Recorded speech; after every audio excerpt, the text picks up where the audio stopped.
Ça se passe là-haut. Astronomie, astrophysique, cosmologie, astroparticules, par Éric Simon. L'un des objectifs majeurs de la sonde Juno en orbite autour de Jupiter est d'étudier les aurores polaires de la géante gazeuse. Les premières analyses viennent d'être publiées et montrent que les aurores joviennes les plus intenses ne sont pas produites par le même processus que dans le cas des plus intenses aurores terrestres. Sur Terre, les aurores les plus intenses sont produites lorsque des électrons ou des protons sont accélérés par un potentiel électrique relativement stable généré le long des lignes du champ magnétique terrestre.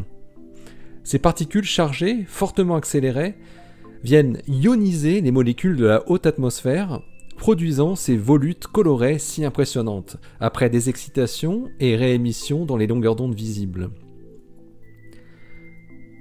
L'équipe de Barry Moak de l'université Johns Hopkins a exploité les données acquises lors des premiers périjovs de Juno. Le premier a eu lieu le 27 août 2016 par les instruments JEDI, Jupiter Energetic Particle Detector Instrument, et JAD, Jupiter Auroral Distribution Experiment.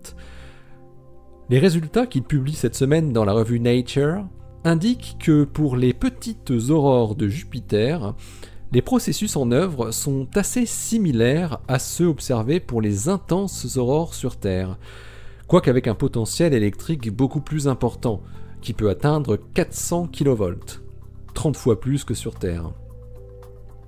Mais pour ce qui concerne les aurores joviennes les plus intenses, des phénomènes bien différents apparaissent. Les champs électriques ne s'alignent pas avec les aurores qui sont observées.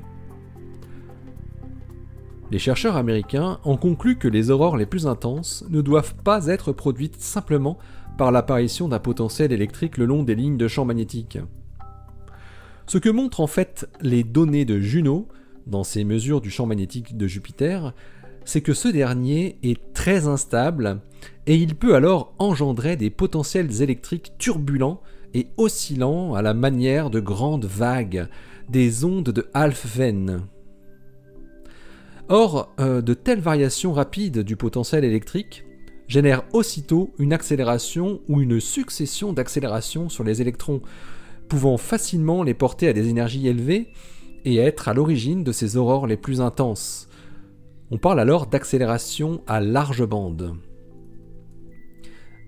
Ces observations des aurores de Jupiter sont contre-intuitives pour les spécialistes, car le phénomène de turbulence du potentiel électrique et l'apparition d'ondes de champ existent aussi chez nous, mais sur Terre, il est à l'origine des aurores les plus faibles. On les appelle les aurores alfvéniques.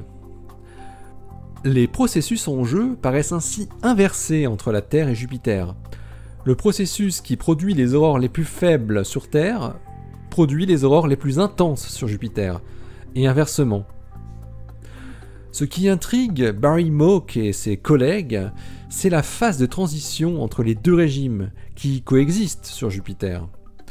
Comment passe-t-on d'un phénomène d'accélération cohérente, qui s'avère minoritaire, à un phénomène d'accélération reposant sur la turbulence, majoritaire?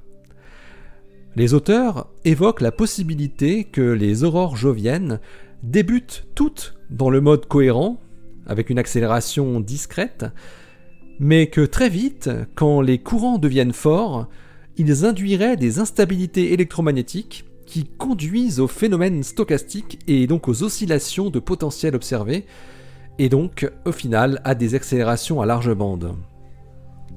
Cette hypothèse devrait pouvoir être testée plus en détail grâce au prochain survol de Juno à proximité immédiate des pôles de Jupiter, une sonde en pleine forme qui n'a pas fini sa mission.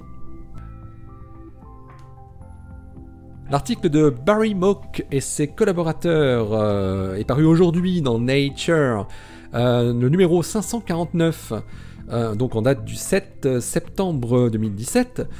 Son titre est le suivant: Discrete and Broadband Electron Acceleration in Jupiter's Powerful Aurora, with the accent.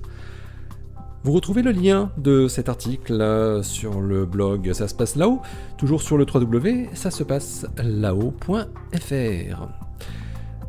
Allez, d'ici la prochaine, portez-vous bien, restez bien les yeux vers le ciel et les pieds sur terre.